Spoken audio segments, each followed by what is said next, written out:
you know. So I haven't had any unreasonable demands. yeah, I've had them. Hey, I Rick, do have a lot of students out of the country. Hey, Richard. Hi, everyone. How you guys doing? doing okay. Hey, Song, how you doing? Yeah, I'm good. How are you? Good, good, good. Hey, there's Internet. How's you doing? Song, you haven't changed a bit. I just got haircut. Oh, let me see the Yeah, side. I and my brother, we are cutting our hair to each other. So I cut my brother's hair, and my brother cut my hair. So Oh, is that it? Wait a minute here. I got somebody here that I don't even know. Doom scroller. Oh, it's Tom. Oh, it's Tom Morris. Oh, nice. I didn't know that. Tom Morris. Where's Tom Morris? I want to see your face, Tom Morris. I'm standing because my back hurts. I don't know what I did, but it's sore and it doesn't like sitting. So, but it gives you a nice view of all those beautiful LED lights I put in my ceiling in my kitchen. I won't turn them on because they'll blind you with science.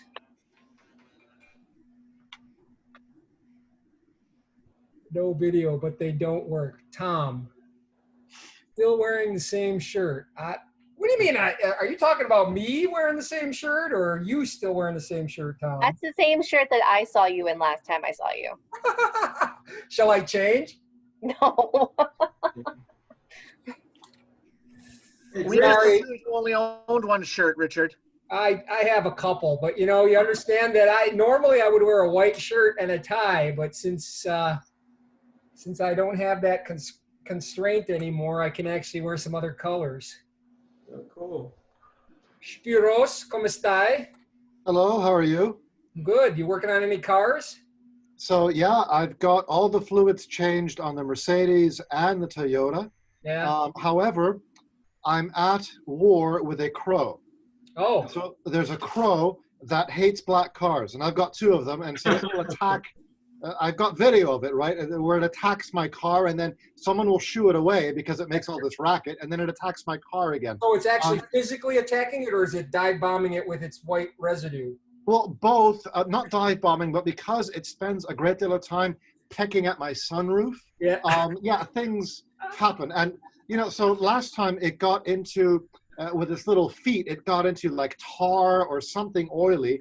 And then it went to war with my car. And it took me 2 hours to get off all the foot marks that were in tar on my car.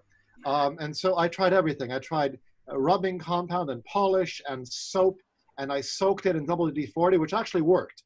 Yes. Yeah. So I'm going to kill it. It's just a matter of how and when. But I'm going to kill it. By the way, this meeting is being recorded. Yeah, I mean, everyone knows I'm at war. I have video. It's out there. This was an unprovoked attack. It violated my airspace. Ah. Yeah. Yeah. Tom, you're only participating via chat. I have to tell you, you're not going to like this. Your van went 10,000 miles.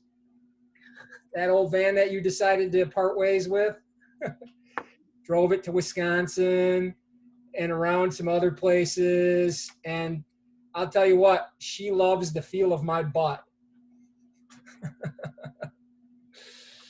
That was a lot of driving, but it was fun. We saw a lot of cool things in Utah that we had never seen before. Zion and Bryce Canyon and some other places. It was very, I had a meeting. So apparently that memo went out from the chancellor that it is verboten to work outside of the state. A bunch of us deans were like, oh, well, that's good to know. Good thing I was on vacation. And then there's you biology peeps might know that Cypress is grieving the district because of the whole MOU thing that you guys always agreed to teach the Bio 101 as 50, and they're having a hissy fit about that, and they're grieving and all kinds of stuff. So they wanted me to be part of a Zoom meeting about all that stuff. And I'm like, I said to Jose Ramon, do I dare tell the chancellor that I'm not in the state right now and that I'm on vacation? He spilled the beans as soon as I started. He's like, "Oh, by the way, Rich is on this meeting from his vacation." I'm like, okay. So who knows what's going on with Cyprus? Apparently, they control the union now, right? Cyprus is like entirely populated your union now. Is that correct? Not entirely. The presidency has gone to a Cyprus colleague, but the chief negotiator is from here. Oh, is it? Okay. Oh, yeah. And one of our cohort, too, hired with me, 2016. Ah, okay. I was under the impression that they had commandeered it completely and were. Not completely, no. People are still joining in. You're all muted when you join in, so if you want to say something, you have to unmute yourselves. Sean, is that a pirate outfit you got on? It is. You have access to that filter in your Zoom if you have the latest version. I know I do, but I'm like, you can. Oh, so wait, I can do that too? No one tells me anything. I don't Yes. mind if I could do that. And now I But want to. Go to preferences, if you see what I look like, it's okay. background and filters. You can put a background so we don't have, well, you already have one, Spiros. Yeah. Would you like to No. share your screen so you can show everyone how to do it? No, I don't know how to do that. Roman's got it going. He's got something behind his head. Yeah, sea monster. Oh, but it's not attached to his head. Your pirate head follows you. Yes, there's a variety of hats Uh-oh, I you got can a wear. message from Gita. Hold on. It's definitely fun.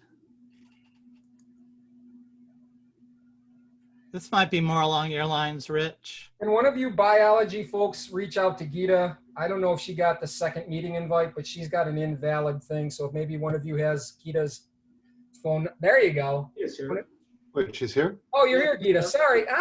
Never mind. I did. Gita's here. Never mind. Yeah, she's here. She waved at me. Okay. I can only see 2, 4, 5. I can only see 25 of you at once. And so until Zoom figures out how to give me a bigger screen, I cannot. You just need a bigger computer monitor. Oh, edit. Will a larger monitor give me bigger access? Yes, if you fill the screen. Oh, interesting. The things I don't. Yeah, you could probably request one. Yeah, no, I have a laptop. I've got probably one of the bigger Macs that they will give you as a laptop, so I'm fine. Rich, FYI, you keep getting a lot of political phone calls on your line. What do I do? A lot of political calls are coming At on my your line. work line? Yeah, it's ringing right now. Really? Hmm. That's funny because they're not leaving messages, which is interesting because I always get an email, but I asked them for a bunch of times to fix my phone. Maybe they finally did because it always had the mute button on and it was always blinking. Every time I went to my office, my phone was dead. But if people call and leave a message, then it sends me an email with the message. So, Okay. yeah. Yeah. So it is a little bit, I guess everybody who's Ted, I like your avatar there. That definitely, chat, let me just put this chat up. Okay, I'm gonna keep this up in case somebody, but then I cover somebody's face. All right, so if somebody chats and it's important, let me know because I don't want to cover up at least any of these faces. So, man, it's good to see all you guys. I did go to campus today to get guys' computer information so we could get a virtual network, and I saw Katie. I saw one of you in person. It was amazing to see real people in real scenarios with. Far enough away, I don't think we even had masks on. It was pretty amazing. But to answer the question that many of you are probably thinking, spring is going to be remote. I don't see any possibility wherein we come back to anything resembling normalcy in the spring. You're probably all aware that Cal State's, all the CSUs are doing spring remote. I think I saw that. So if they're going to do that, there is pretty much zero chance. However, I believe the pilot over the summer and the courses that are running currently in person, and those of you who are teaching in person, Anna, Spiros, Katie, Brad, Jake, and Mike can clue me in on what's been going on. I think the in-person labs are working. You guys have developed some some things. And I know some of you had asked about the potential of doing it in person. I think I sent the proposals that others put together. Spiros put together a really good one for biotech in terms of this is what we're going to do and this is how it's going to be. And so it was others too, not just me. Right. Yeah. And I think that that is probably going to be the definitive document for any of you who really, really feel like there's an absolute must. I know horticulture. I don't see Jeff. I don't see his face here. Hopefully Jeff is here, but I believe horticulture wants to do some courses in person just because they're outside and it makes sense. It's, kind of weird. I'm guessing those of you who are doing labs in person right now want to keep that going in the spring. I don't see any reason. We did have a couple instances this fall where there were some potential positive COVID cases with students who were in classes. It turned out they were false positives, so we dodged a bullet on that one. But we did follow the protocol. The instructor let me know. I let the president know. We had a meeting and we went through all the things about who got notified and what. And we're not perfect at it, but I think it worked pretty well. So we'll see. I don't know. I don't know what you all are telling your students in terms of, when they come in, but what you're doing seems to be working. So I'm not worried about that.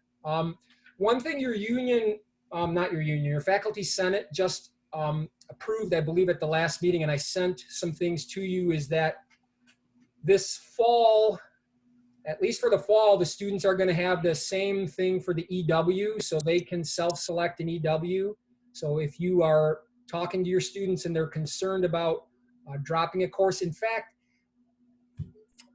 we had this conversation and I wasn't 100% clear on if the registrar's office is going to automatically give them the EW. There was some conversation that if a student drops, they will automatically get an EW, but I do believe the self-select menu will be there. And also, I believe the pass, no pass option is going to be extended. Yeah, Rich, can I jump in on that? Yeah, please do, Mike. So yeah, we just wanted to extend it to try and be flexible with the students, give them options. And yes, Albert has agreed to any kind of a drop that happens this semester will be automatically turned into an EW at the end. So even if the instructor drops, apparently it's going to be turned into an EW. One thing you might want to talk to your students about, though, is that there can be repercussions for financial aid with EW and also pass, no pass. So, I mean, if your students ask you, just tell them they got to make sure, especially on the pass, no pass with transfer and also the EW, if they fall below a certain number of units, there can be some issues with their financial aid. So they just got to be careful. But the EW gives them leverage in terms of petitioning for financial aid, but there might be some repercussions of having to pay certain things back. So they're working that. That question came up in Dean's Council as well in terms of that sort of thing. But they're trying to do whatever they can to facilitate students. And I know the bookstore has been poopy. I don't know how to fix that. I really don't know. Some of you asked about reserved materials for the library, and I forwarded to a few of you who are teaching some on-campus stuff, but also what you all should have gotten an email from Danny Wilson back at the beginning about the library is offering drive-through services. So if you still wanted to put some things on reserve, students can drive through and pick those sorts of things up if they need to. All right. I just wanted to point out that as of the last I've heard, we have not gotten an agreement from our transfer partners for the pass, no pass exception they allowed in the spring semester. So so if our students are looking to transfer, especially in STEM, they should be very well aware that selecting a pass, no pass option may have significant implications for their career goals in terms of transfer. Right. And that they may have to repeat some courses because they're not allowed to, the pass, no pass may not count. Yeah, absolutely. Yeah. Also, I know it's being sold as a compassionate thing to do for the students, but in our department, we couldn't find a single instance where it would make sense for a student to take the pass, no pass option. So I would really kind of, send them over to a counselor or I just can't imagine there's too many situations where that would be good for a student, even though we're trying to act like we're compassionate to them. Right. I mean, I suppose the only upside is that it doesn't affect the GPA. Right. So I'm looking through my list of things that we wanted to talk about. One of them was Zooming from campus. A couple of you have approached me about Zooming from campus, and I got blowback from the M&O people about, well, we got to keep track of things. We got to clean spaces and other stuff. So for now, if you need to come to campus, follow the same protocol. Let me know, and I'll just approve it every single time. And I know that that's onerous, but at least that way there's that record, and I've told them. So if, like, for instance, a couple of you are like, you know what, Rich, I've got too much Zooming going on in my house, and I need to come to my office or maybe use a classroom. You really just need to let me know, and I'm just gonna approve those until I get spanked. As long as it doesn't get excessive, I think there shouldn't be an issue. Spiros? Yeah, so I'm on campus right now, right? Because I can't make it home. And Yeah. so I've got a 6 o'clock Yeah, and I'm in my absolutely. office, yeah. Yeah, and I think for those of you who are scheduled to teach on campus, there's no big deal. And we have a couple of rooms, probably 5 or 6, that are being used on a regular basis. But I'm mostly imagining someone who wants to use their office, and they, someone's like, oh, but we can't have 2 people in the office, and we got to put a screen. I'm thinking it's not that many people that want to come to campus and use their offices. So I think what you've been doing so far has been working fine. Just send me an email or a text, either one is fine, and let me know, hey, Rich, I'm going to be on campus, and this is the time, these are the rooms I'm going to be at. And for a while, I was just writing new emails, and now I just forward that email to Steve Selvey and a bunch of other people, and they handle it. And I do also publicly, he's not here, but I really want to give a shout out to Jim McCamey, because he has been a godsend in terms of getting all those drive-throughs scheduled and functioning. And so now we know how to go the process. We know about, now we have to do it through master calendar. So there's some things that we didn't know about, but we're learning. And I suspect that many of you will want to follow the same protocol in the spring with lab kits and other things. And they have no issue with students coming to campus as long as it's scheduled, as long as we know what's going on. They do that with the food drive. They do it with the laptops. And so it seems, my understanding is that for those of you who've done these pickups, has anyone had any problems that you're aware of, or have they gone pretty smoothly? I'll take your silence to mean they went pretty smoothly. I haven't done it yet, but it's this weekend, and they were very accommodating in terms of setting it up. Okay. What about in the end, the purchasing of materials and putting the kits together? So I know that normally you as faculty are only allowed to get reimbursed through a petty cash of $250 at any one time. And there turned out that we were just having issues because of the way the classifieds have to order things. It gets messy, and Amazon drops orders and they won't ship things. So some of you took it into your own hands and you just ordered stuff. I got permission from Rod to go over the $250 limit. But see, that bothers me a little bit, that one of you has to put $3,000-$4,000 on your charge card to get these kits going. That just seems wrong to me. But a number of you are just like, look, I'm going to do it. I'm going to make this happen. And that, it makes me happy and makes me sad at the same time that it has to be that way. But moving forward, I think maybe now that we've been through one semester of it, some of you may be planning to get some of your kit materials back. Certainly we can use the same sort of drive-through. So if you're hoping to get your kit materials back, same story. We can just have a drive-through. They can come back, drop them off. And if you don't get everything back, it's not the end of the world. Don't worry about it. Don't put holds on their grades. Don't worry about any of that stuff, because a lot of this is getting reimbursed by money they're getting from the feds. And so there shouldn't be any concern on your part about dinging students who don't return things. Okay, so keep that in mind. I applaud all of you guys who came in, who did extra duty, who worked on your own time, who ordered things. And for those of you who didn't do kits in the fall and are planning on maybe doing the spring, the rest of your peers can share information on how that went and what they all did. But a number of you were here on campus a lot doing those sorts of things. And I want to thank you personally for making us look good by doing that. I think other schools are doing it. I'm not hearing things. I'm not hearing any whining or complaining, which is unusual. Usually I get complaints from students about all all sorts of things. And I thought for sure there'd be something about, oh, looks like Ben's getting ready to give us a lesson. He's erasing his whiteboard. Ben, are you getting ready to teach us something? I'm ready. I'm getting ready for my 5 o'clock class. Oh, all right. He's got a real class to teach. Okay, so if there's nothing about kits, the next thing I wanted to talk about was spring scheduling. And this is still, I don't want to say it's in flux because there's still issues with what the higher ups are telling Deb in terms of how she has to enter things. But essentially, you have really 3 options, right? One option is entirely online.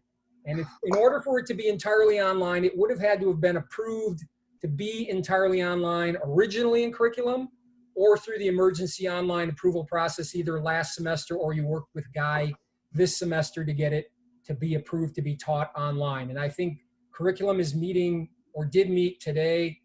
And so they should have that list finalized. And there was a little confusion on my part. I went back and forth with some of you about that form. And I probably misunderstood the fact that if you had already had approval for the fall, you should be okay for the spring. That form was more than likely just for courses that had never been taught online, never been approved. And I don't know how many of that impacts you because I wasn't required to be copied in on any of those sorts of things. But realize, for it to be officially online, which means entirely asynchronous, right? Entirely online, no interaction via Zoom with your students, it would have had to go through some approval process at some point, whether a long time ago, last spring/summer or this fall. Okay, so that's one option. The second option is a hybrid. So if it was already approved as a hybrid, great. If not, it would have been the same story, where the hybrid is that it's basically an online class, but you want to have a couple Zoom meetings with your students. So maybe you want to give an intro on the Zoom, or maybe you want to have exams via Zoom or something. So that would be a hybrid. And then of course, no, that's not hybrid? No, because the hybrid replaces the face-to-face. So a hybrid normally would be a face-to-face for certain hours every time they meet, and then the students do their own computer stuff.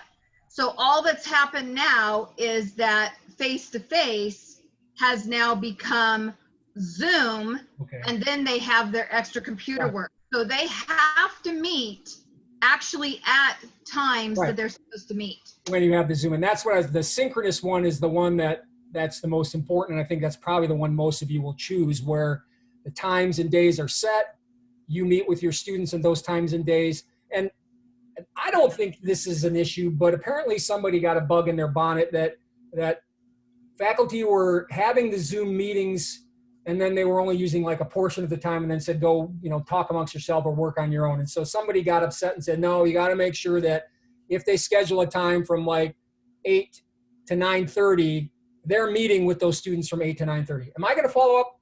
No, I'm not. But that's the implication, that if you schedule a class, a regularly scheduled class, kind of like you would meet in person on campus, right? Do you always take all the time? No, maybe sometimes you let them go 5 or 10 minutes early because you're done. It's the day before exam. No one has questions, whatever. I'm not going to follow up. I don't think anyone is going to follow up. But the intention is that if you schedule it for a regular amount of time, that most of the time you're meeting with those students for that whole time. And so that is, I think, probably the bulk of what the classes we're going to have. And then the final category is kind of like what Spiros and the anatomy folks and Anna have, where you have a Zoom portion that meets at a regular time and an in-person lab that meets at a regular time, and it's regularly occurring. So it's a lot like this semester, but for some reason, there's a whole lot of behind-the-scenes stuff that's just going down that's making Deb's life miserable, because they can't build the schedule until Banner accepts certain codes, and they're finally starting to allow some of these things where classes that weren't curriculum approved could be entered in a certain way. And without boring you with the details, it just made life miserable for Deb. And I'm hoping that some of those things got fixed. But it's beneficial for her if you know exactly what you want, and then just let her know. And in terms of, I know I got to ask a question about spring, can we increase our numbers? Well, if you paid attention to enrollments, we're pretty good, but we're also Rich, I have a question first. Can you You're hear throwing me? it back. Oh my God, I love it, Tilahun. I You didn't- love it. It fits in my little box. You need to pick it out so that. Yeah, that's I'm not sure what to call mine for the fall semester. Currently, I'm teaching. It's organic chemistry. That's what you Yes, call it. Okay. fully online. What's your plan? How are you going to teach? Asynchronous. But I have the normal scheduled office hours. Plus, the first week, I indicated ahead of time that we have to meet the first week. And then on exam days, also, we meet on exam days. That sounds like a hybrid to me where you've got regularly scheduled. Deb's shaking her head no. No, Maybe? Okay. no, he is teaching and is coded as a fully online class. That was a last minute decision before the schedule went to Right. that he is a fully online. So however he teaches fully online or anybody else teaches fully online is totally what they are doing and what they should be doing. And in the end, Tilahun, if we get it wrong, one class isn't going to cost the college an arm and a leg. It's just, honestly, all this wrangling is about the money, how we get paid back by the state. And so if we code one or two classes wrong, Right. it's not the end of the world. It really isn't. It's just if we code it and we do a whole bunch of stuff and then Deb has to go back and change the whole schedule. That is what I want to avoid because that's just ludicrous to think, I'm going to do all this work and then, oh wait, you got to go back and change it. It's not. I just want to be sure about spring semester, Well, I want to be sure about spring semester too, because right now you are down as a remote / synchronous live virtual, whatever anybody wants to call it. You are listed that way. So are you doing online again or are you doing virtual? Online. You are going to do online. Okay. So Bridget. Fully online, except on, I like to meet my students the first week and give them all the instructions, all kinds of things that they have to Okay, go through. that's okay, because under online, you are allowed to do virtual orientations for the students and virtual talking to them.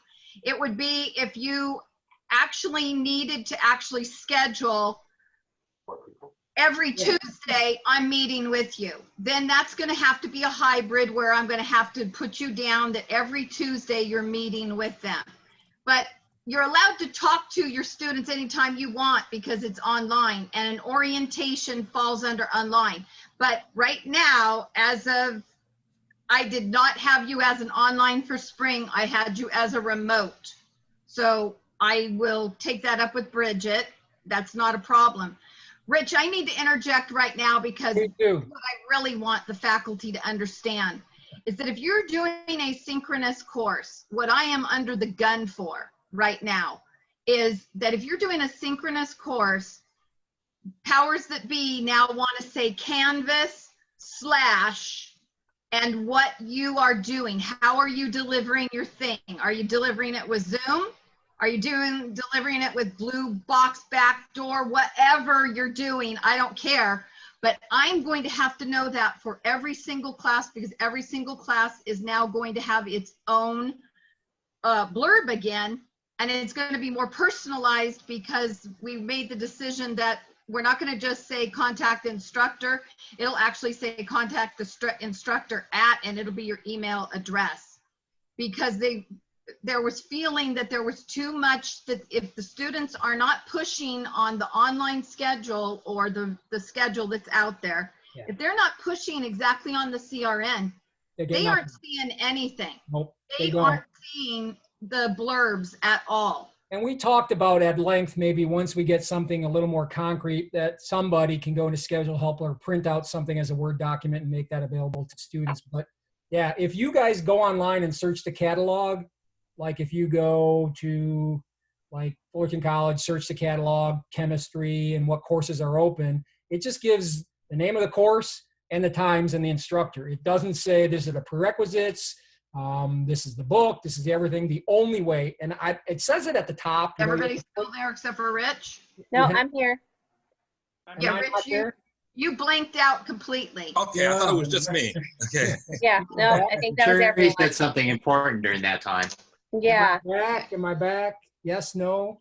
Is Yes. this- All right. You got you, Rich.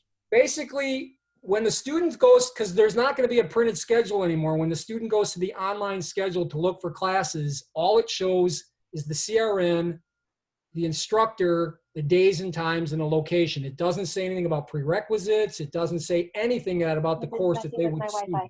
Right. So they have to click on the CRN. Now, I believe they built it in at the top of the page, but if the kids scroll down, they miss that information anymore. And if they don't know to click on the CRN, they're going to miss something. So that might be useful for you guys to just make a mention of that to your students in the class. Hey, when you're registering, make sure you click on the CRN because that gives you all the course information, because there is not going to be a printed schedule at all anymore.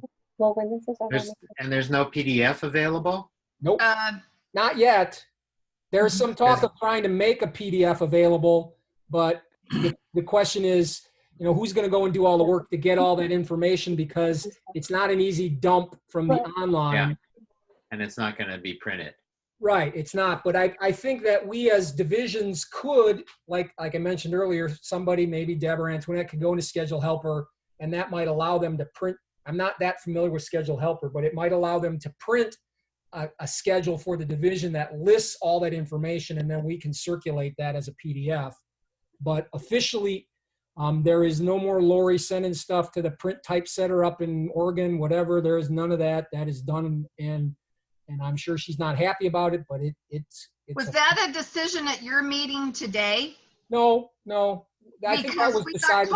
We got told different yesterday, and now I just got an email, and all the admin threes will be with the vice president and with the deans tomorrow to discuss everything. That's basically just about making sure we all know how to enter stuff in Banner for remote So stuff. going back to it, I don't want to hear from 54 people in the division as to what their blurb is going to say. I'm going to just want to hear from the department coordinators going to Rich to say whether it's going to be Canvas/Zoom, Canvas/whatever, because I just don't have that kind of time. Sure, absolutely. And Deb, can we, for those of us that are meeting face to face, can we try and get something that's a little bit more transparent put in there about the fact that our classes are going to meet, and yes, you're going to have to be on campus? Because there was huge confusion this semester with the students. Well, let me grab your blurb. Your blurb was the above classes conducted partially online and uses Canvas. Students are required to be available for live virtual lecture sessions with the instructor during the days and times listed in the class schedule.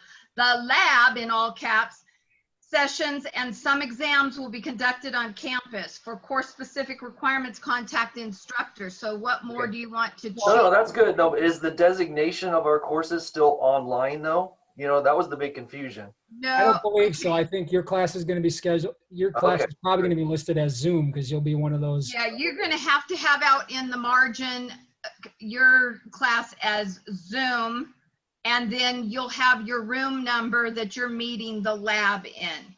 Okay, And, great. and instead of for course specific requirements, contact the instructor, it'll be contact the instructor and what your email address. Can we have, instead of only Zoom, say Zoom and in person?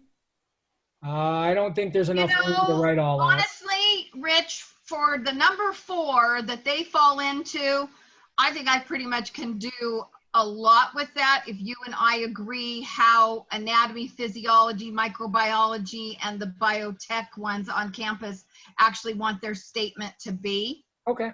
Until I hear differently tomorrow, they still will need to do the Canvas/Zoom because you've got to tell what your method of teaching is going to be for the online portion. Right. And this is another example where with only the online, if they don't click on the CRM, they're not going to see that. They have no idea that that's going to be the case. And so, Jake and Mike, it looks like you guys are closer than 6 feet, by the way. It's an optical illusion. Yeah. It's one of those rooms. COVID buddy. I have a question. Question. I can work with Jake regarding what their blurb they would like their blurb to look like within the parameters of what I have to show and what I'm supposed to do. Okay, I'm seeing hands now. Michelle, and then I think Mala had her hand up. Yeah, so I just want to make sure. Currently, Colleen teaches the honors course remote with scheduled virtual meeting times through Zoom, but in the spring, I will teach it fully online. Yes. So that's approved and okay, right? What was the number of that? Foods what? It's actually the nutrition honors course. Oh, Well, the let me ask you a nutrition question. honors So, course, was it because ever- nutrition has already been a curriculum Online. approved. Yep. It had no problem putting it in. Yep. It's your Okay. foods classes that are the nightmare right now. Okay. Yeah. Just wanted to double check. Thanks. Okay. Mala? Yeah, so some of the faculty in our department are pre-recording their lectures. Mm-hmm. And the intent of those pre-recordings is that the students would watch them before the scheduled class time and then use some of that the first part of the class to finish up taking notes and things on those pre-recorded lectures. And then they do a full, hour and 15 minutes, something like that, of discussion based on those pre-recorded lectures. My question is, how strict are we being about whether faculty have to be on Zoom for the 2 hours and 5 minutes that the class is scheduled to meet versus, 1 hour and 15 minutes on Zoom with the students? I will tell you the expectation that I've got from the vice president, and they tell me to reiterate it, is that they're expecting the faculty to be on Zoom for the full scheduled time. That is what I heard. So and they're also a little concerned. Something came up about a DSS student where the faculty was recording some of the lectures, and originally in the schedule it said it was going to be via Zoom, but then the faculty said, you know what, I'm just going to record my lectures and send them out. That's actually causing some serious issues with backlash towards the campus because they felt like that was misinformation, and I think there might be an inquiry about that. So if you're going to do certain things, make sure it's clear in your syllabus or your schedule or something, and then if you're going to change something, it could have repercussions, especially with DSS students. There's some interesting things going on with that because DSS is fully remote. We're running into issues in the summer now, now in the fall here, because students need extra time for exams, and who's going to proctor those? And the instructors are not able to proctor them because they're teaching another class, and so Jose Ramon's office is providing proctors for those exams. So we ironed that out at the last possible minute, but it's an issue. But I will tell you that what I heard is that tell your faculty that if they're doing Zoom, the expectation is that they are on Zoom for the whole time the class is scheduled. So that's what I have to tell you. Sorry. Okay. Spiros, do you have a question? No? I did, but am I in line? I don't see any other hands up, so. Michelle asked her question. Okay. Yeah, so thanks. So my concern is about my blurb specifically, where the blurb actually says that I'm doing lecture on one day, on a Tuesday, and then lab on a Thursday. Right. I'd like that changed. I don't know how much of a mess that would be to change. Where I could just say lecture and lab Tuesdays and Thursdays, and then require them to be on campus depending on what we're doing. I don't see an issue with that. Except for he's sending a red flag up that he's not just teaching a. Is this? If you want, okay. So give me an example of what you're doing right now that you want changed, Spiros. Okay, so it's not what I'm doing, it's the description of what I'm not doing. And so what I'm not doing is teaching labs on one day and lectures on the other day in the week.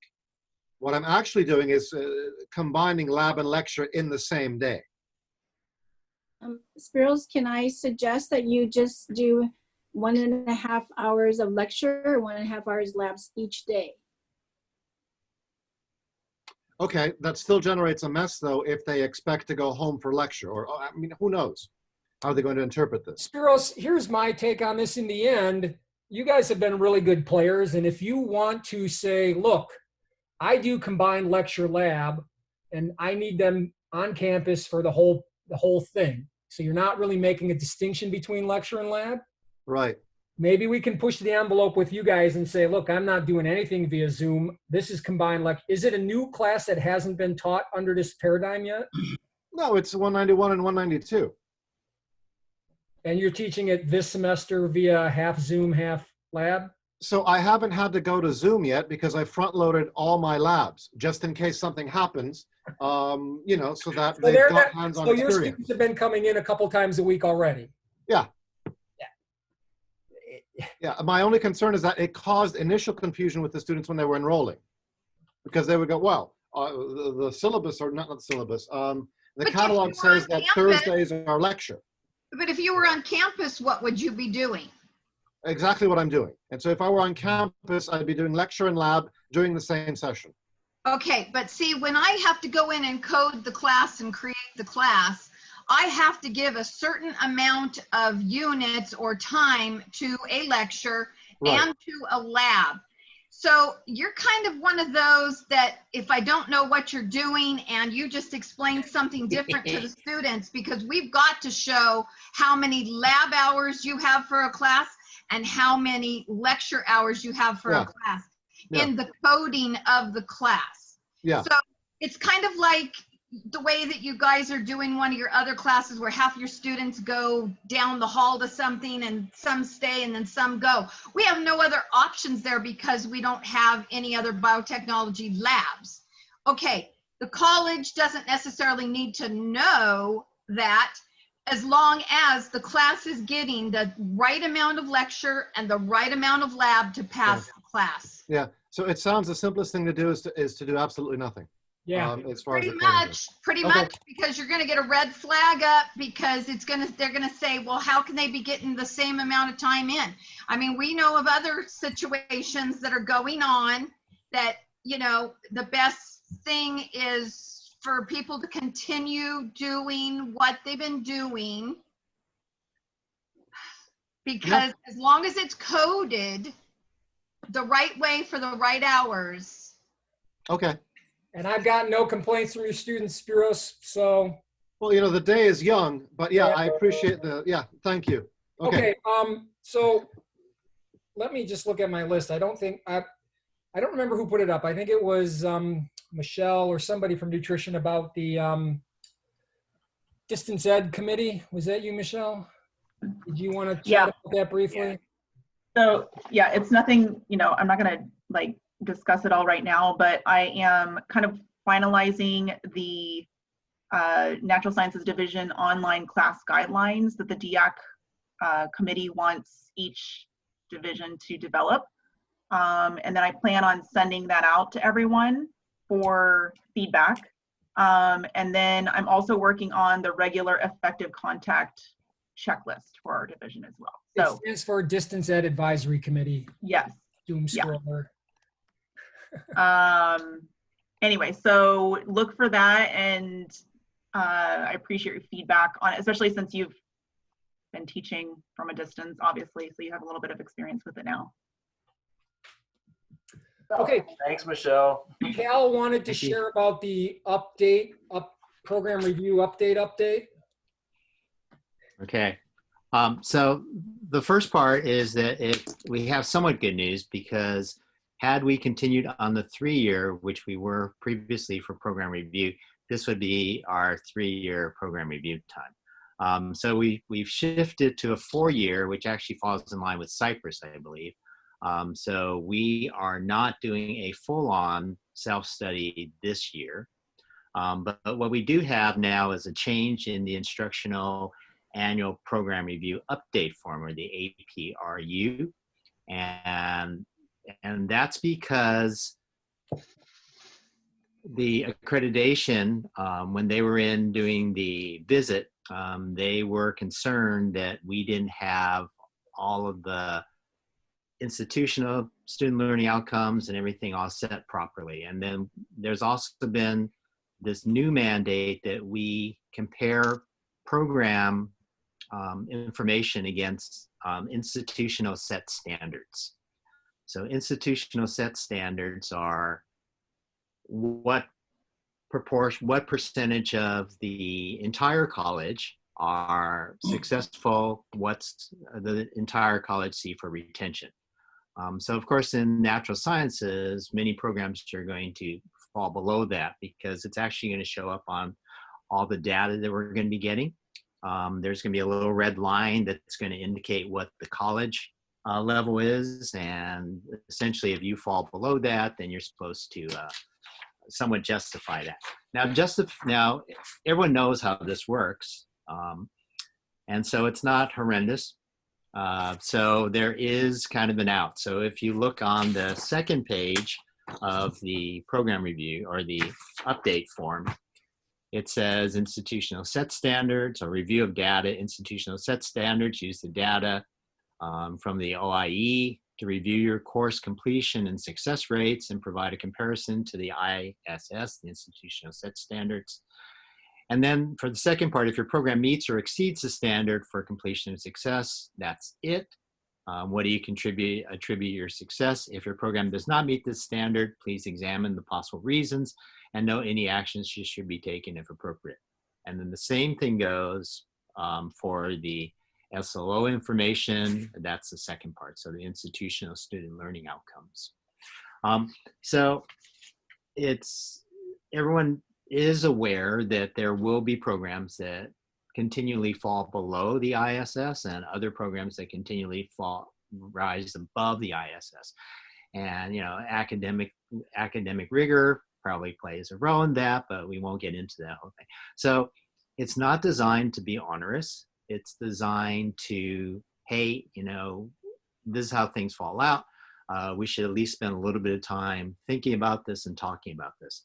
And one way to think about it, and a very, you know, kind of a positive way to think about it, is that we're going to be doing this next year on a full self-study. So it won't hurt to think about this every year as we're going along, maybe even make mid-4-year adjustments so that we're not suddenly coming back to all this data every 4 years and then saying, hey, we should have been doing this or something like that. So this is due to Rich Friday, November 13th. So department coordinators, you're going on this again, and then Rich forwards it to program review committee by Friday, November 20th.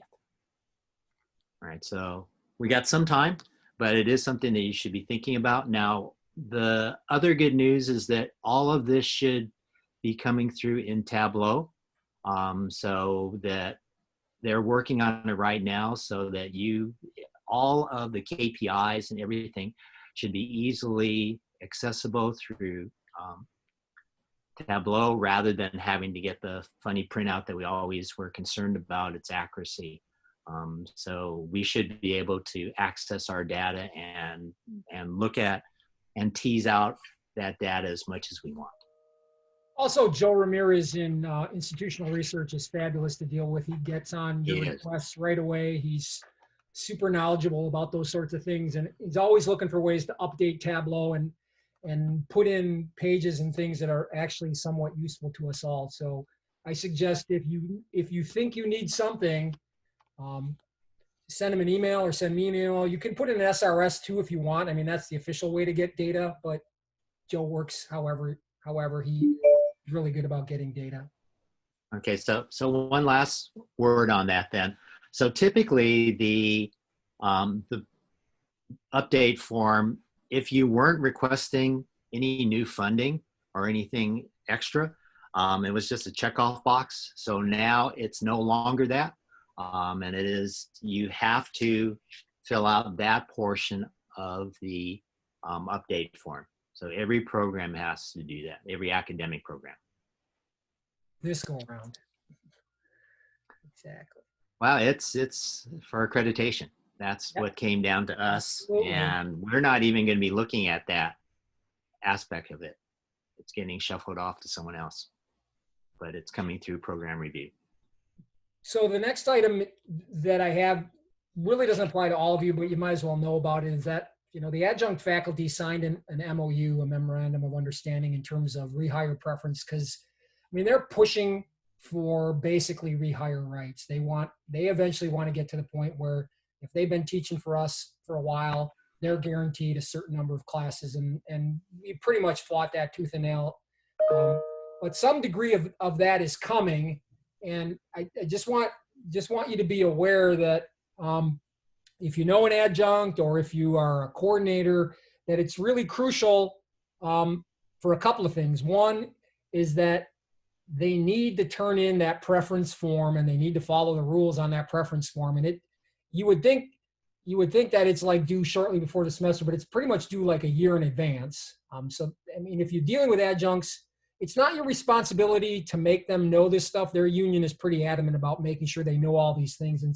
And I don't want this to be like a cat and mouse game where we have authority and we're like, we don't want you, so we're going to get rid of you, that sort of thing. But the other part that's really important is if you're evaluating an adjunct, it at this juncture becomes incredibly crucial that you evaluate them as fairly as possible. But also, if you see something, you have to put it in the reevaluation no matter what it is, because that's pretty much in the end the only thing that's going to allow us to be selective in who we hire, right? Once they get 4 semesters of teaching under their belt, they pretty much can say, you know what, you got to hire me. And if we have classes, we're kind of almost have our hands tied. And so if we have an adjunct who's kind of okay and we hired them, but you know what, we'd probably not rather hire them again, you need to be very, very critical. I don't mean critical. We need to be very careful about how we evaluate and how we write it up and those sorts of things. So there'll be more of that coming out for me, but I want to caution all of you this semester when you're evaluating people, be honest, be fair, but if you see something, as they say something, because it's going to be the only leverage that you have potentially to help an instructor improve or to decide, you know what, I'm just not going to hire that person again. So keep that in mind when you're evaluating. I know we are evaluating adjuncts this semester. We're also evaluating those of you who are in the tenure review process. My understanding for you, those of you who have tenure, is you can opt in. I don't know, help me out on this if I'm wrong, but I'm pretty sure that we didn't do the evaluations in the spring. We never did any of them. And I want to say, I believe that next spring is going to be optional as well. Those of you who are in that loop, I think that's the way it's going to be for now. I don't hold me to that, but that's. I believe they can opt out for a year. So it would be spring 2022. Right. When everybody who is tenured would be reviewed. So it's up to you guys. Fun times. Yeah. So I mean that COVID's wreaking havoc on a bunch of things. Although there are some pluses, and nobody's on campus, so the horticulture area is getting upgraded. I don't know if you ever get a chance to go out there, you might see the old greenhouse is gone, and a bunch of paving is done, so that's now ADA compliant. The new greenhouse should be going up sometime, I don't know, sometime soon. Last I talked to Ed, they were building some of the structure for it and getting ready to put it in.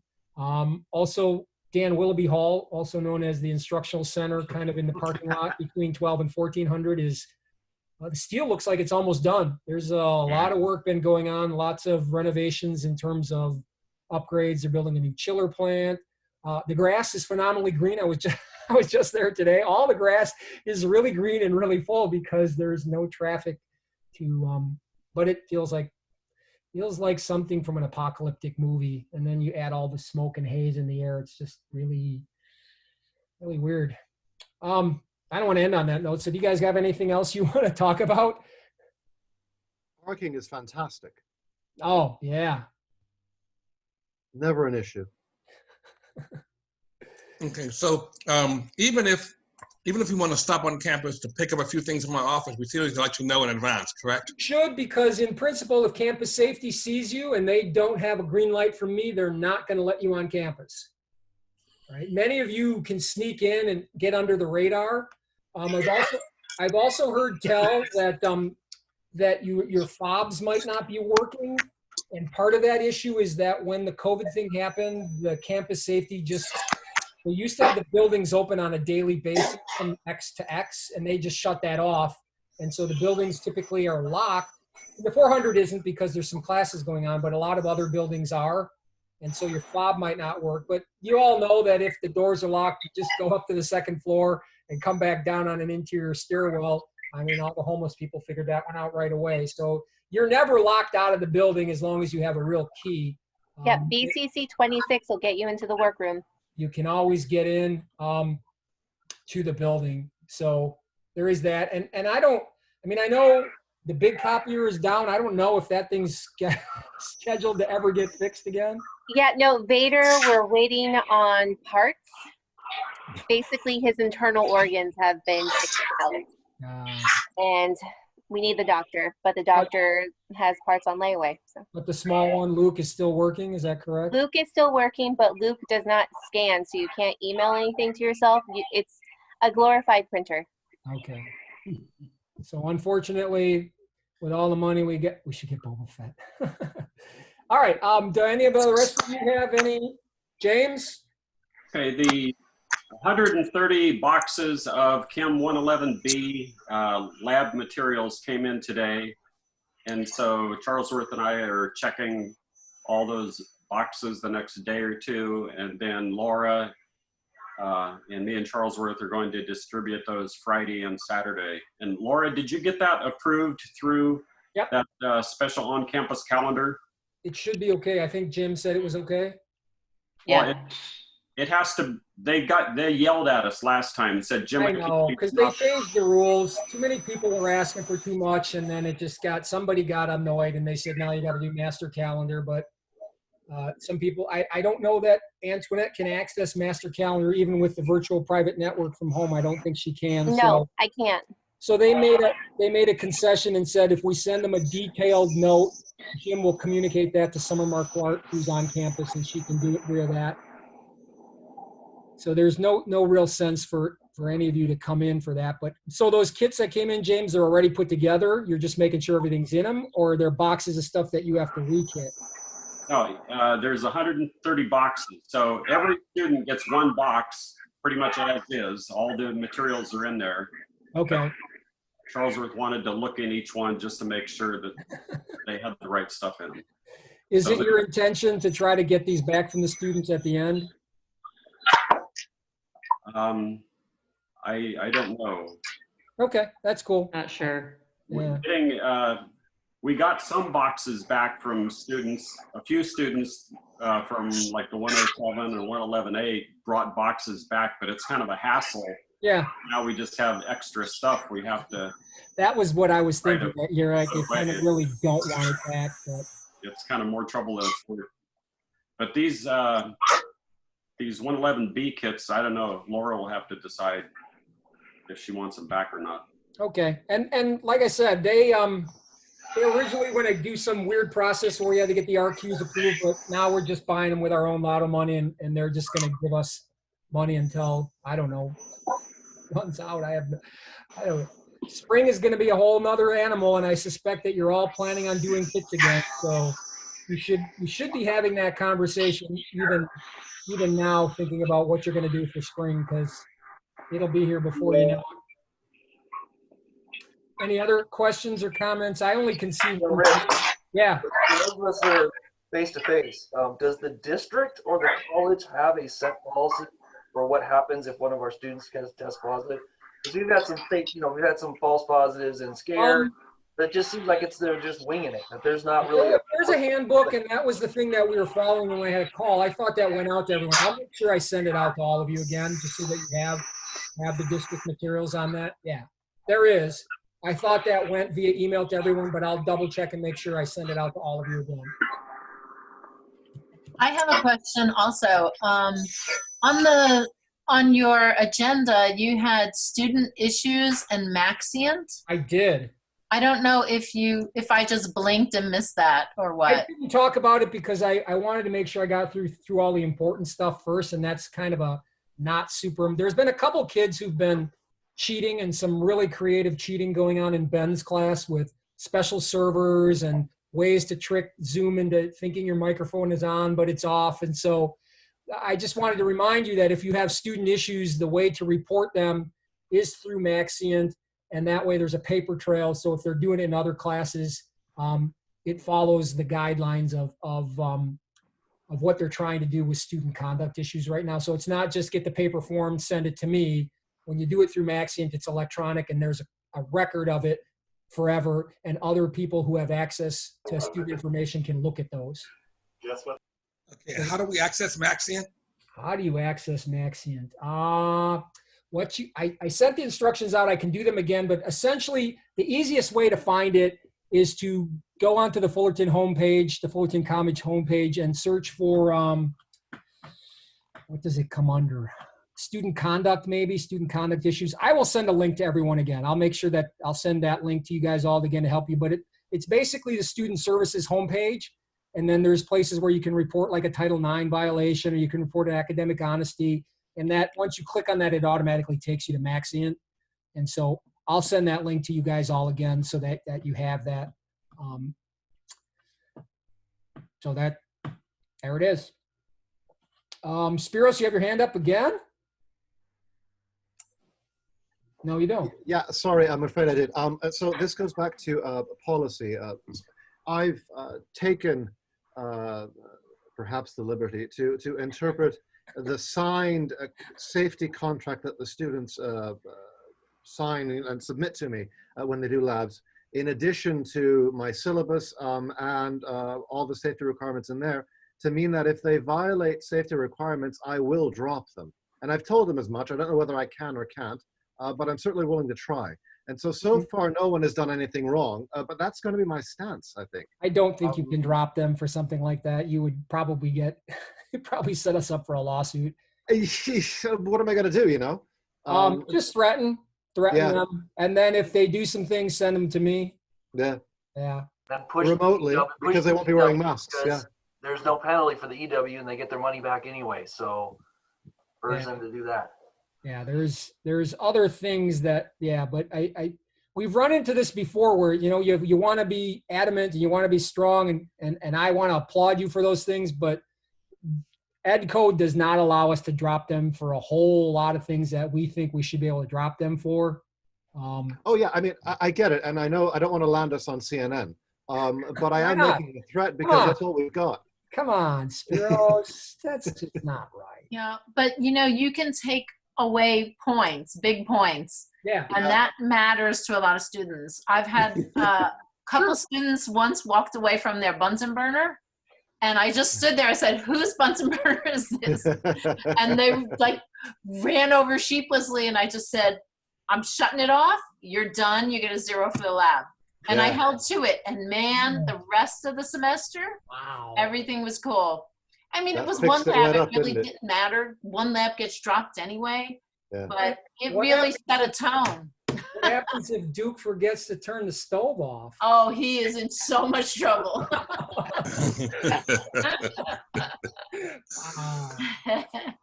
All right. Any other hands? I don't see any other hands. I'm sure there are things that are bothering you that maybe you don't want to share in person. Maybe not. I don't know. But you guys all have my cell number. You have my email. I will take your calls or emails at any time of the day or night. And so kudos to you guys, because that half a semester teaching via Zoom at Cal State was enough for the rest of my life. I don't think I'd want. Although I did go to campus today, and I couldn't remember which key to get into the office with anymore.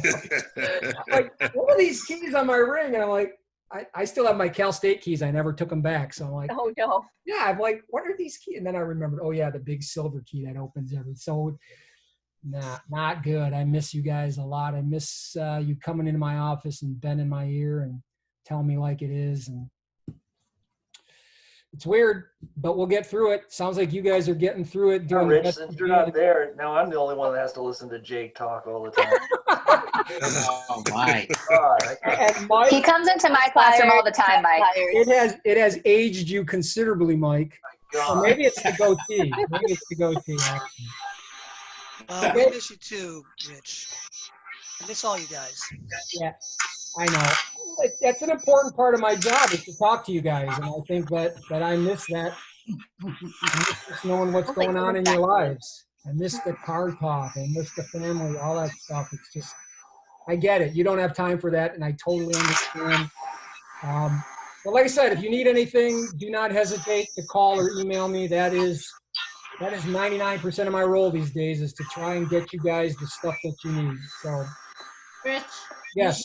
you should have an office hour on Zoom where you just sit there and nobody comes, like we do.